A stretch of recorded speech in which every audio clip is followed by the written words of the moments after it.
예, 안녕하세요. 백업부동산 스토리의 민혜입니다. 자, 금일은 지역 균형 발전, 자, 강북 횡단선 등, 자, 서울시에서 지하철 노선 10개 노선을 발표를 했습니다. 그래서 지금 관심들이 굉장히 높아지고 있는데, 금일 저는 간략하게 살펴만 볼 거고요. 일전에 제가 그 서울시 생활계획권을 토대로, 예, 서남권 쪽, 예, 일부 다 거의 다 살펴본 것 같고요. 앞으로 이제 동부권이나 서부권을 중심으로 해서 예, 생활계획권을 토대로 예, 살펴볼 예정인데, 그리고 이제 향후에 제가 지하철 노선, 자, 그리고 지하철 노선이 예, 새롭게 만들어지는 그 역사를 주변으로 한 재개발이나 재건축이나 예, 또는 내 집 마련하시는데 도움이 드리고자 예, 여러 가지 설명은 드렸어요. 그렇지만 방송의 시간적 제한상 또는 저의 업무상 예, 구체적이고 좀 폭넓게 가지 못한 점은 크게 양해를 해주셨으면 좋겠지만, 예, 제가 봤을 때는 많은 도움이 됐다라는 격려의 자 메시지들을 정말 많이 받고 있습니다. 그 점에 대해서는 굉장히 저도 보람을 느끼고 있고 예, 감사하다는 말을 드리면서, 자, 요번에 그 강북 횡단선 등 자 서울시에서 발표한 지하철 노선, 너무 지금 먼 미래에 예, 계획을 앞당겨서 뭔가 이 가치, 우리 부동산의 가치에 접목은 시킬 수는 있어요. 그렇지만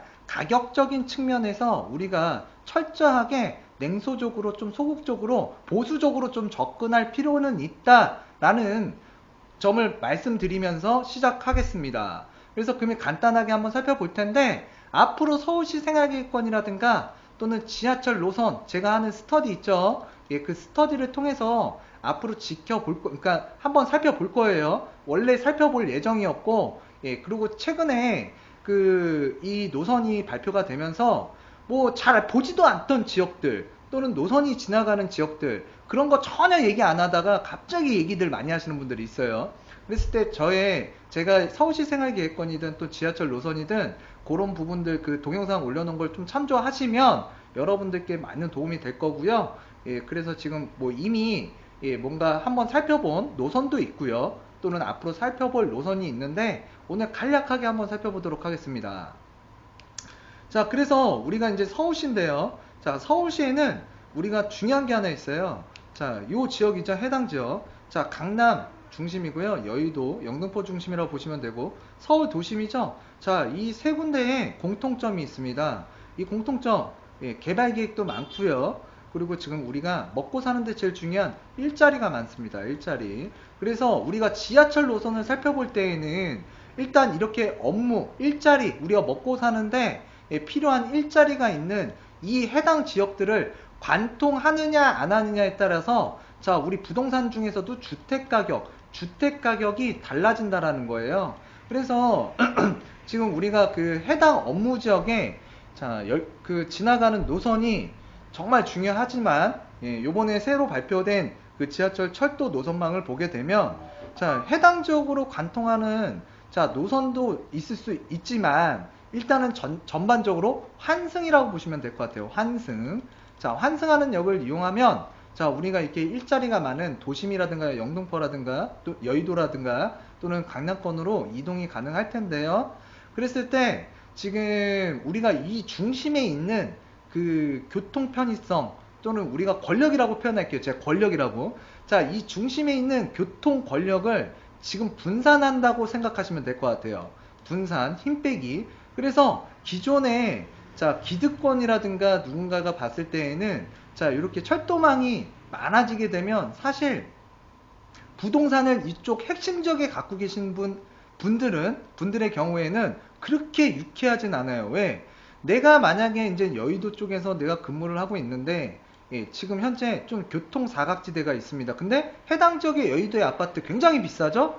그렇지만 이제 지하철 노선이 10년 정도 걸릴 거예요. 제가 봤을 때는 10년 정도 뒤에 자 이용이 가능하다는 전제하에서 말씀드리면, 자, 여기에 굳이 내가 비싸게 예, 주택에다 투자할 필요는 없다라고 보고요. 예, 제 개인적으로 봐도 그렇습니다. 그랬을 때 조금 더 한 10분, 20분 정도 내가 벗어난 지역에서 지하철을 이용해서 내가 출퇴근이 가능하다라고 했을 때 뭔가 분산 효과가 있다라는 거예요. 분산 효과. 예, 그런 측면도 있다라는 거 예, 여러분들께서 하나 알아두셨으면 좋겠고요. 이건 뭐 좀 거시적으로 말씀드렸습니다. 예, 뭐 수긍하실 분은 수긍하시고 그냥 그렇다라고 생각하시면 좋을 것 같아요.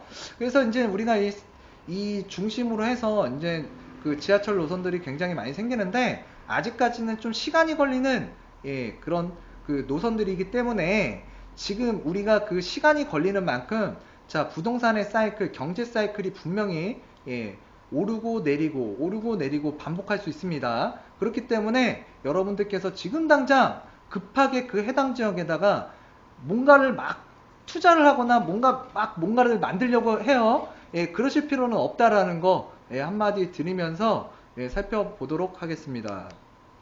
자, 그래서 이제 서울시에서 발표한 노선을 보게 되면은요, 뭐 이제 목동선, 서부선, 강북 횡단선 여러 가지 면목선, 예, 그다음에 4호선 급행화, 그리고 이제 난곡선, 서부선, 예, 신림선, 뭐 5호선 직결화 등 굉장히 많은 지하철 노선들이 자 새로 신설이 되거나 만들어지거나 또는 뭔가 변화가 일어나는 거예요. 그랬을 때 우리가 이제 주택, 그러니까 주택의 그 우리 선호도가 지형도가 앞으로 10년 뒤에는 바뀔 수가 있는데 그 바뀌는 부분에 대해서 지금 지하철 노선을 보시면 딱 해답이 나오는 거예요. 그랬을 때 일단 일전에 우리가 그 서부선이라든가 이제 난곡선, 신림선 그리고 이제 우리가 그 이제 요 노선에 대해서 한번 살펴봤었고요. 이제 앞으로 제가 다음번에 노선을 한번 살펴보려고 했던 게 이 동북선하고 면목선이었습니다. 근데 요번에 이제 나오게 됐고요. 자, 목동선 같은 경우에는 제가 서울시 생활계획권 자, 양천구 편을 하면서 신월동이라든가 신정동이라든가 자, 목동에 대해서 한번 살펴봤습니다. 그랬을 때, 자, 목동선도 한번 다시 살펴볼 텐데, 제가 이 지역 일대가 굉장히 가치가 변모가 될 거다라고 분명히 말씀을 드렸고요. 요즘에, 자, 목동, 신월동, 신정동에 대해서 얘기하시는 분들이 급 많아졌어요. 예, 그랬을 때 우리가 지금 앞으로 이제 서울시가 이제 향후에 10년 뒤에 자, 철도망이 이렇게 많이 생기게 된다 그러면 정말로 주거 가치가 재편성될 수 있다. 예, 그랬을 때 우리가 지금 먼 미래의 일을 지금 당장 자 재편된다고 하더라도 예, 가격적인 요소를 바로 반영할 필요는 없다라는 얘기예요. 왜? 경기 순환 사이클을 좀 생각해 보시면 될 것 같고요. 부동산이라는 거는 교통편으로 인해서 주구장창 올라간다고 생각하시면 안 되는 거예요. 예, 향후에 이런 게 있다라고 생각하시면 좋은 거예요. 자, 그리고 우리가 보면은 이제 동부권이라든가 서부권이라든가 서남권 쪽에는 이렇게 지하철망들이 많이 생기고 우리가 이제 동남권을 한번 살펴보면 크게 변화가 없습니다. 왜? 이쪽 해당 지역 가시면은요, 지하철 진짜 강남권 같은 경우에는 500m마다 한 정거장 하나 있는 것 같아요. 500m마다. 예, 그렇기 때문에 특별하게 이쪽 동남권에서는 자, 지하철 이용이 불편하거나 예, 뭐 교통 사각지대라고 할 수 있을 만한 지역이 없다. 그렇지만 동부권과 서부권, 서남권은 굉장히 교통 사각지대가 많았다. 철도 사각지대가. 그래서 이쪽 지역에 뭔가 그 소외된 지역을 벗어날 수 있게끔 이런 노선이 생긴다라고 보시면 될 것 같고요. 그래서 이제 면목선이나 난곡선, 우이 신설, 연장선, 목돈선 등 자, 경전철이 신설될 거고요. 자, 목동 청량리까지 이어지는 강북 횡단선이 생깁니다. 그랬을 때 정말 주목하고 있는 이 지금 해당 노선이 이 강북선인데요. 강북선을 그대로 따라가서 보면은 중요한 일자리, 먹고 사는 게 제일 중요하다 그랬죠. 제가 아까 말씀드렸던 일자리가 많은 이 해당 지역들, 이 해당 지역을 관통하는 노선은 아니에요. 그렇기 때문에 제가 봤을 때에는 정말 그렇게 중요한 노선은 아니라고 저는 생각이 듭니다. 예, 그래서 1A급 노선, 자, 앞으로 B급 노선, C급 노선으로 생각한다 그러면, 자, 우리가 이 해당 지역으로 바로 연결되는 노선들, 예, 대표적으로 9호선이겠죠. 2호선이 있겠고요. 그 A 노선이, 그 노선이, 자, A등급이라고 보시면 될 것 같고요. 자, 강북 횡단선으로 인해서, 자, 뭔가가 예, 굉장히 좋아지는 건 맞아요. 없는 것보단 생기는 게 나니까요. 그리고 편리해지니까. 그렇지만 이 노선이 A급 노선이냐 그렇다고 보지는 않습니다. 그랬을 때 이 B급 노선을 가지고 예, 이쪽 해당 뭐 예를 들어서 마포구라든가 목동이라든가 신정동 쪽 특히 조심하세요. 자, 신축 빌라 많이 팔 거예요. 신정동이라든가 이제 화곡동 일대에 왜 노선이 들어가기 때문에. 근데 이 부분에 대해서는 자, 이 강북선을 이용할 가능성이 높아요. 그랬을 때 여러분들 좀 조심하셨으면 좋겠고, 자, 그 다음에 이제 20일, 자, 서울시는 이 같은 내용이 포함된 제2차 서울시 도시철도망 구축 계획안 자 용역 결과를 발표를 했고요. 그래서 관심도가 높아졌습니다. 그래서 이번 철도망 계획은 경제적 논리에 치우치지 않고 철도, 교통, 소외 지역을 구석구석 연결하는 데 중점을 뒀습니다. 자, 그래서 제가 이제 서부선이라든가 목동선이라든가 난곡선, 뭐 신림선 등을 살펴봤을 때, 자, 소외되는 지역들이 없던 것이 생기는 이 철도망이 생기면 뭔가 지역적으로 좋아진다라고 말씀드렸습니다. 그렇지만 이게 생기는 게 상당 시간 걸리기 때문에 지금 당장 그걸 가격적으로 이미 반영이 많이 됐고요. 그거 믿고서 너무 지금 당장 치우치다 보면은 지금 현재 착공 단계도 아니고요. 뭐 공사가 들어간 뭐 구체적인 계획 단계도 아니고요. 그 다음에 이용하는 단계도 아니라고 분명히 말씀드렸습니다. 그랬을 때 지금 당장 이게 개발이 되는 것도 아니기 때문에 여러분들께서 조급할 필요는 있다 없다? 없다라고 보시면 될 것 같고요. 자, 10개 노선을 선정했고요. 2028년 앞으로 거의 10년 남았습니다. 자, 추진할 계획인데 특히 철도 서비스 취약지역이었던 동부권, 자, 서남권, 그리고 서부권 시민들에게 큰 도움이 될 것 같고요. 제가 봤을 때도 정말 도움이 많이 될 것 같아요. 요쪽, 이 세 군데가 정말 앞으로 편리는 해지는데 강북 이 횡단선이 생김으로써 뭔가 대박이 나는 것처럼 막 얘기하고 있어요. 그렇지만 실제로 제가 봤을 때에는 대박이 날 정도의 가치는 있지는 않다라고 보여집니다. 그래서 너무 환상을 쫓지 마시고요. 환상 뒤에는 거품이 있습니다. 자, 그래서 이제 우리가 이쪽 해당 지역에서 우리가 쭉 한강을 지나서 자, 월드컵 경기장 지나서 이제 종착역 청량리까지 가게 되는데 이 청량리 굉장히 앞으로 좋아질 것 같고요. 이 해당 노선 보시면은 크게 중요하다고 생각되는 업무 지역은 없다라고 보시면 되는데 굳이 뽑아서 생각을 해보면 이쪽에 이제 우리 상암 DMC DMC를 하나 지나가고 있다라고 보시면 될 것 같습니다. 중요한 업무 자리로 보신다면 자, 이번 철도 계획망은 빠르고 차별 없는 철도, 활기차고 균형 있는 서울을 목표로 했다. 시는 철도 시설이 지역의 고른 발전을 선도할 수 있도록 노선 계획을 세웠다고 하는데 노선 계획은 정말 잘 세운 것 같아요. 일단 왜? 우리가 중요한 업무 자리를 지나지는 않지만 곳곳의 환승을 통해서 자, 우리가 일자리로 편리하게 또는 우리가 먹고 자고 쉴 수 있는 주택가로 빠르게 환승해서 이용할 수 있고 또 저렴하게 또는 이 자동차로 이용하면 자동차 굉장히 막히잖아요. 근데 이제 철도 노선 이용하게 되면 좀 그러한 피로감에서 벗어날 수 있기 때문에 정말 노선 계획은 잘 세운 것 같습니다. 그래서 우선 지역 균형 발전을 위해서 경전철 6개 노선을 신설하고요. 자, 6개 노선은 기존 노선 계획 노선 중 추진이 지연된 면목선, 목동선, 난곡, 우이 신설 연장선 4개 노선과 서부선 완급행 계획 그리고 이번에 새롭게 계획한 강북 횡단선을 고르게 발전을 선도할 수 있도록 노선 계획을 했다고 지금 나와 있습니다. 다음에 이 해당 지역에 대해서 곳곳이 한번 살펴볼 거예요. 제가 늘 철도망 살펴보듯이요.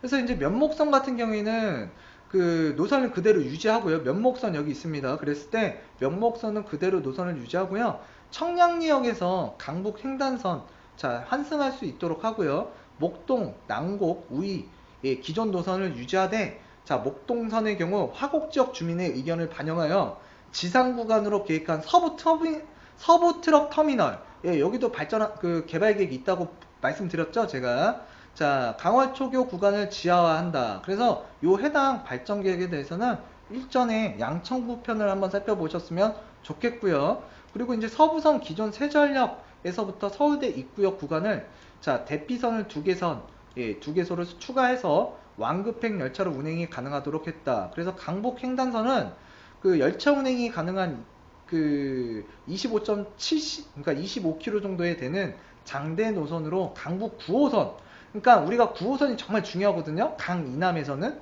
한강 이남에서는 정말 중요한데 강북의 9호선이라고 보시면 될 것 같아요. 왜? 표현을 그렇게 하고 있잖아요. 강북의 9호선 기능을 수행하도록 계획했다. 그래서 이제 청량리역에서 1호선 GTX 신호선, 면목선, 경의중앙선과 서로는 5호선과 연결되면 3호선, 6호선, 우이 신설, 서부선, 9호선까지 환승이 가능하다라고 보시면 될 것 같습니다. 그래서 이 강북 노선이 지나가는 이 노선에 자 해당 곳곳마다 우리가 그 환승이 가능하도록 설계를 했다. 그 설계가 가능한 그 환승 지역을 통해서 보시면은 일자리로 이동하는 노선이라고 보시면 될 것 같아요. 환승 노선이. 예. 그래서 지금 우리가 그 지금 요런 내용에 대해서는 제가 링크를 걸어 드릴게요. 그래서 링크를 걸어 드릴 텐데 해당 지역에 대한 이러한 내용들이 예, 나와 있습니다. 그래서 이런 내용들 여러분들께서 한번 훑어보셨으면 좋겠고요. 자, 그래서 이제 그 요번에 추가된 노선들 또는 기존에 계획했던 노선들 간략하게 살펴보면은요. 우이 신설 연장선. 그래서 이쪽 문의교 쪽에서 쭉 이렇게 연장선이 하나 생겨가지고요. 방학역 사거리까지 이어진다라고 생각하시면 될 것 같습니다. 그리고 이제 아래쪽에는 4호선이 지나가고 있고요. 자, 4호선. 자, 급행으로 만든대요. 급행. 예, 근데 이제 7호선이 자, 과연 급행이 될까? 요것도 이제 따져봐야 될 것 같은데요. 다음 시간에 한번 따져보도록 하겠습니다. 자, 그리고 이제 목동선이에요. 목동선 같은 경우에는 일전에 양천구 편을 보시면은 제가 이쪽 지역이 많이 변모가 될 거고 해당 지역이 아직까지도 이쪽 지역은 저렴해요. 그리고 이쪽 지역에 재개발이든 재건축이든 추진될 만한 자, 사업장들이 충분히 있고요. 그랬을 때 이쪽 지역도 변모가 되니까 좀 살펴보시라는 내용의 자, 동영상도 한번 살펴봤습니다. 물론 자료는 서울시 생활계획권을 바탕으로 했고요. 그래서 이제 우리가 목동선이 이렇게 지나가게 되면 당산역에서 환승이 가능하고 9호선 환승이 가능하다라고 보시면 될 것 같습니다. 그래서 이제 목동선도 자 따로 한번 지하철 스터디를 할 텐데 그 지하철 그 노선을 통한 스터디를 할 때 다시 한번 살펴볼 노선이니까 예, 요쯤에서 지나가도록 할 거고요. 그리고 이제 면목선, 제가 면목선을 요번에 한번 하려고 그랬어요. 근데 이제 시간상 또는 다른 중요한 내용 또는 제 업무 내용 때문에 예, 살펴보지 못했지만 이쪽 지역에서 어떠한 가치가 이제 해당 내 집 마련했을 때 좀 가치가 있을까 그런 것들을 좀 살펴볼 거예요. 그랬을 때 이제 우리 청량리역에서 예, 청량리역 정말 좋아지는 건 맞는 것 같아요. 예, 교통의 자 결절지로 보시면 될 것 같아요. 청량리는 앞으로. 그래서 이제 청량리를 통해서 우리 중랑천을 건너서 자, 그래서 이제 이쪽 우리 그 신내 택지지구까지 연결이 된다. 요 내용은 다음에 스터디 내용에서 살펴보도록 하겠습니다. 자, 그래서 이제 앞으로 살펴볼 지하철 노선이 굉장히 많은데 지금 4월 중에 국토교통부에 승인 요청할 예정이에요. 그래서 이제 새롭게 신규 자, 강북횡단선은 자, 신규 노선이라고 보시면 되겠고요. 그 다음에 이제 뭐 이쪽에 있는 목동선이나 난곡, 면목선, 우이, 서부선 같은 경우에는 기존의 확정이었거나 이제 보완하는 단계로 이제 사업이 진행된다고 보시면 될 것 같습니다. 자, 그리고 이제 4호선, 자, 급행화 할 예정이고요. 그 다음에 우리가 둔촌동에서 구분다리역까지 연결되는 그 5호선, 예, 5호선 같은 경우는 직결화를 하겠다라고 보시면 될 것 같습니다. 그리고 지금 우리가 그 난곡선이라고 있습니다. 난곡선. 자, 난곡선이 지금 우리가 그 난양마을 쪽에서 이제 지하철 노선이 딱 멈추게 되는데 여기 아래 보시면은 그 난곡선 금천 연장이라고 있습니다. 후보 노선이라고 되어 있죠. 근데 원래 계획상으로 보면은요. 그 남양동에서 금천구 시흥동 쪽으로 빠지게끔 설계가 되어 있는 노선 계획이 있었습니다. 하지만 이게 그 타당성 문제로 조금 예, 그 사업이 안 되는 방향으로 갔었는데 일단은 그 아직 구체적으로 하겠다라는 내용은 아니에요. 그렇지만 후보 노선이 있다. 그래서 이제 7호선 급행화, 4호선은 급행화 되는데 왜 7호선은 급행화가 안 되냐? 그랬을 때 7호선의 급행화 문제하고 난곡선이 그 금천구 시흥동까지 연결되는 그 노선에 대해서는 일단 후보로 올려놨다라는 거 여러분들께서 알아두셨으면 좋겠습니다.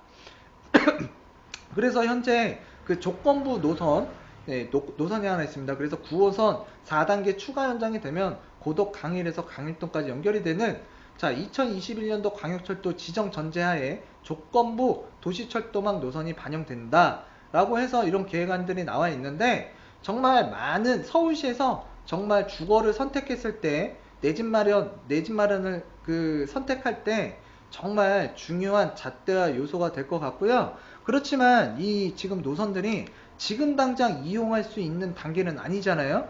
그렇기 때문에 아직 여러분들에게는 시간이 있습니다.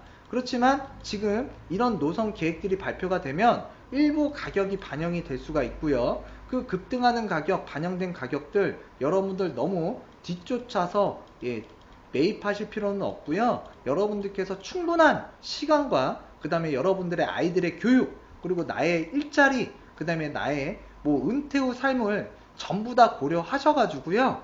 내 자금에 맞끔, 내 라이프 사이클에 맞게끔 여러분들께서 투자가 됐든 일단은 내 집 마련을 하실 때 그런 부분들을 좀 생각하시고 접근을 하시길 바라겠습니다. 자, 금일 그 전반적으로 좀 살펴보긴 했는데요. 앞으로 그 노선에 대해서 그 살펴본 지역들은 제 동영상을 한번 보시면 좋겠고요. 앞으로 이제 제가 설명 안 한 노선 같은 경우에는 유튜브 스터디, 그러니까 지역 스터디, 노선 스터디를 통해서 살펴볼 거예요. 그때도 많은 시청 바라겠고요. 이쯤에서 동영상 마감하도록 하겠습니다. 다음 시간에도 유익한 내용으로 다가서는 100억 부동산 스토리의 미래가 되도록 하겠습니다. 감사합니다.